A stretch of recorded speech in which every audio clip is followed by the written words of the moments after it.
Ayan guys, for today's video, ayan may nagbigay sa atin ng itlog. Ayan, bali hindi pala nagbigay, nagpabili tayo ng itlog. Ayan, isang tray. Ano siya, ang 10 reals. Nakasale kasi ito sa Lulu. Kaya nagpabili ako ng isang tray. Ayan siya, fresh eggs. Ayan, medium size.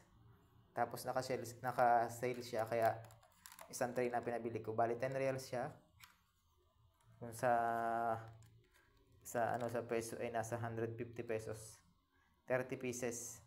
May ulam na tayo guys, pang isang buwan. Isang piraso isang araw.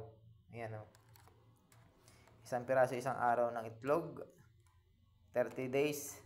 Ayan Ayan, 2, 4, 5, 5, 10, 15, 30. Ayan Meron tayong pang ulam ng isang buwan.